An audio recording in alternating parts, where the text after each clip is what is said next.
नमो नमः। अहमस्मि डॉक्टर दीनानाथ साह, सह प्राचार्यः, पूर्णिमाराम प्रताप संस्कृत महाविद्यालयः, बैगनी दरभंगास्त। वो छात्राः गतदिवसे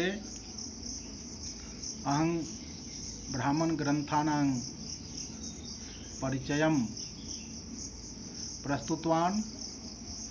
सम्प्रति अहं आरण्य ग्रन्थानां परिचयः महत्त्वं च प्रस्तौमि। छात्राणां बालानां सुखबोधाय हिंदी भाषायाम् एव प्रस्तौमि।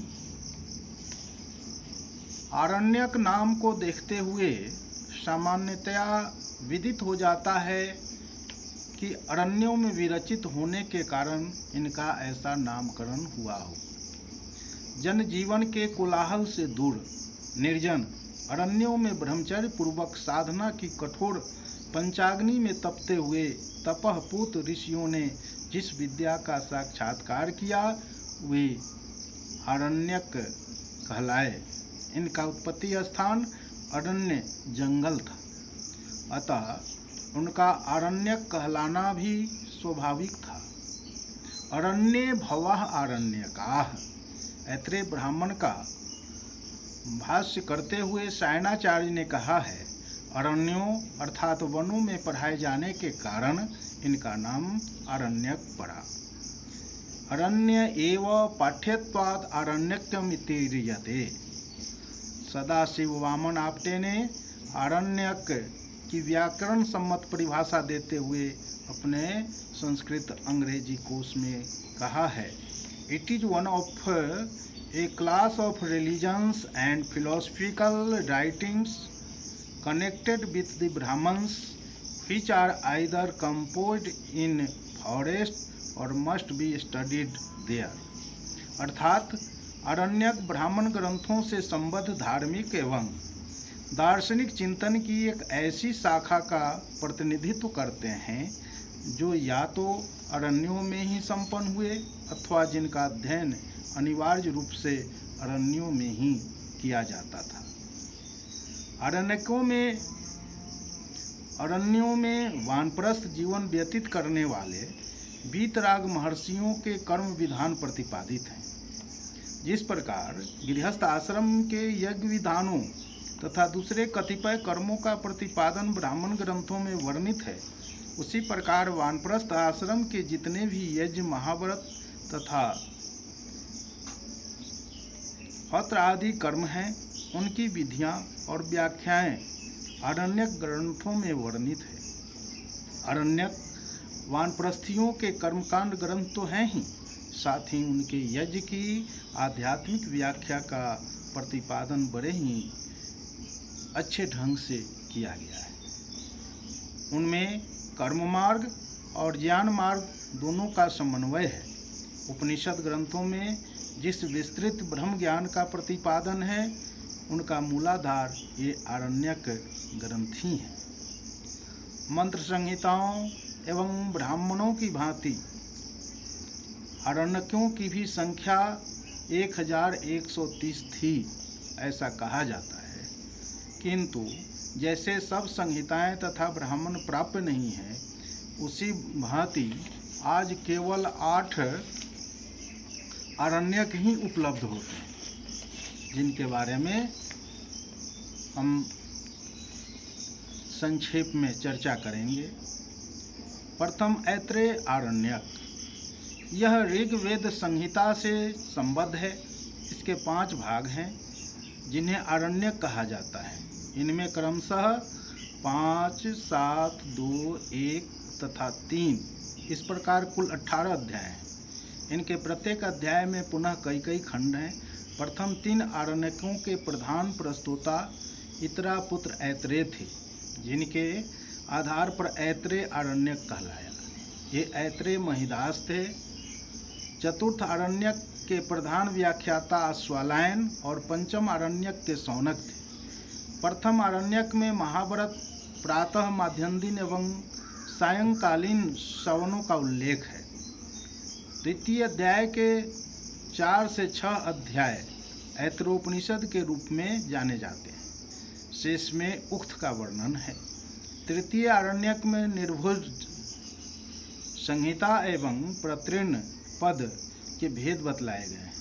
स्वर, स्पर्श और ऊष्म वर्णों के भी भेद बतलाए गए हैं। ऋषियों का भी उल्लेख हुआ है। चतुर्थ आरण्यक में महानामनी ऋचाओं का संकलन है। पंचम आरण्यक में महाव्रत, माध्यम दिन सवन में पढ़े जाने वाले निष्कैवल्य शास्त्र का विवरण पाया जाता है। द्वितीय सांख्यायन आरण्यक अथवा कौशितकी आरण्यक, यह भी ऋग्वेद से संबद्ध आरण्यक है। इसमें 15 अध्याय और 137 खंड हैं। इसमें सुनहसेप, अहिल्या, खांडव, कुरुक्षेत्र, मत्स्य, कुशीनर, काशी, पांचाल, विदेह आदि का उल्लेख आता है।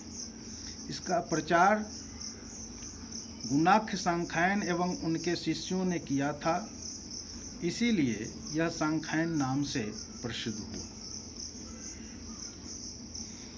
तृतीय तैत्तिरीय आरण्यक, यह कृष्ण यजुर्वेद से संबद्ध है। इसमें 10 भाग या प्रपाठक हैं।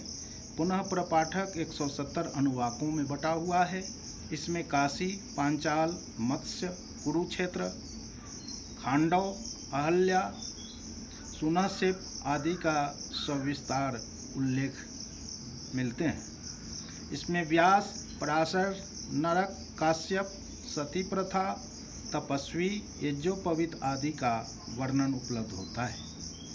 इसमें ऐसे रथ का वर्णन आया है जिसमें 1000 धुरों, अनेक चक्रों एवं 1000 जोते जाने वाले घोड़ों का वर्णन है। जल के 4 रूप बताए गए हैं: मेघ, बिजली, गर्जन और वर्ण। इसी प्रकार 6 प्रकार के जल बतलाए गए हैं: वर्षा का जल, कूप जल, तड़ाग जल, नदी आदि का बहने वाला जल, पात्र जल और झरने आदि का जल। चतुर्थ बृहदारण्यक, इसका संबंध कृष्ण यजुर्वेद से है। यह मैत्रायणी आरण्यक के रूप में भी जाना जाता है। इसमें 7 प्रपाठक हैं। इसमें परमात्मा को अग्नि और प्राण कहा गया है। महाधनुर्धर और चक्रवर्ती सुद्युम्न, भूरिद्युम्न, इंद्रद्युम्न, कुवलयाश्व, यवनाश्व, भद्रयश्व, अश्वपति, शशबिंदु, हरिश्चंद्र, अम्बरीश, ननक्तु, सरसाति, ययाति, अवरणी, अक्षसेन आदि राजाओं का इसमें उल्लेख पाया जाता है। पंचम माध्यन्दिन आरण्यक और षष्ठ कर्ण आरण्यक है। ये दोनों शुक्ल यजुर्वेद से संबद्ध हैं। इसमें क्रमशः 14 तथा 17 कांड एवं 100 तथा 104 अध्याय हैं।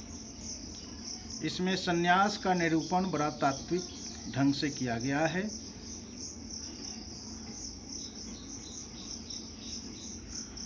उसी आत्मा को जानने पर मुनि होता है।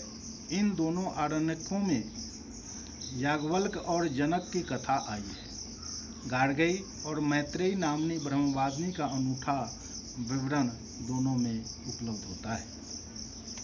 षष्ठ जैमिनीयोपनिषद आरण्यक, इसे तलवकार आरण्यक के रूप में जाना जाता है। यह सामवेद से संबद्ध है। इसमें 4 अध्याय हैं। प्रत्येक अध्याय अनुवाकों और खंडों में विभक्त है। इसमें अनेक आचार्यों के वर्णन मिलते हैं तथा अनेक शास्त्रों का भी वर्णन है। ये सप्तम हुआ। अब अष्टम छांदोग्यारण्यक, यह भी सामवेद से ही संबद्ध है। आर्चिक और इसके अवलंब गाए जाने वाले गीत आरण्यक कहलाते थे। इन्हीं के आधार पर छांदोग्य आरण्यक आरंभ हुआ। वैसे गेय आरण्यक और इन आरण्यकों में तात्विक अंतर है। उपर्युक्त दृष्टि से आरण्यक ग्रंथों का महत्व स्वतः स्पष्ट हो जाता है। समाजशास्त्रीय तत्वों की दृष्टि से भी ये आरण्यक ग्रंथ अत्यंत महत्वपूर्ण है। जिस प्रकार गृहस्थों के यज्ञों का विवरण ब्राह्मण ग्रंथों में मिलता है, उसी प्रकार वानप्रस्थ आश्रम में जीवन बिताने वाले को यज्ञों, महाव्रतों एवं हौत्र आदि का विवरण आरण्यकों में प्राप्त होता है। कर्म की विवेचना होने के कारण आरण्यकों को कर्मकांड भी कहा जाता है, परंतु ये ग्रंथ पूर्ण रूप से कर्मकांड नहीं है। उपनिषदों की तरह आरण्यक ग्रंथों का प्रतिपाद्य भी एक ही मूल सत्ता है, जिसके प्रपंच का विकास यह संपूर्ण ब्रह्मांड है। इन आरण्यकों में वर्णाश्रम धर्म का पूर्ण विकास देखने को मिलता है। यज्ञ की दार्शनिक व्याख्या इनमें पाई जाती है। इनकी दृष्टि में जगत यज्ञमय और यज्ञ ही चराचर का कल्याण कर सकता है। यज्ञो वै श्रेष्ठतमं कर्म, यज्ञ ही जीवन का श्रेष्ठतम कर्म है।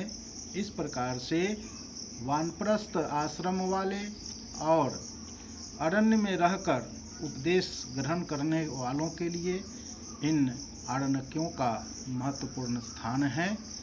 आज इन्हीं शब्दों के साथ अपनी वाणी को विराम देता हूँ। धन्यवाद।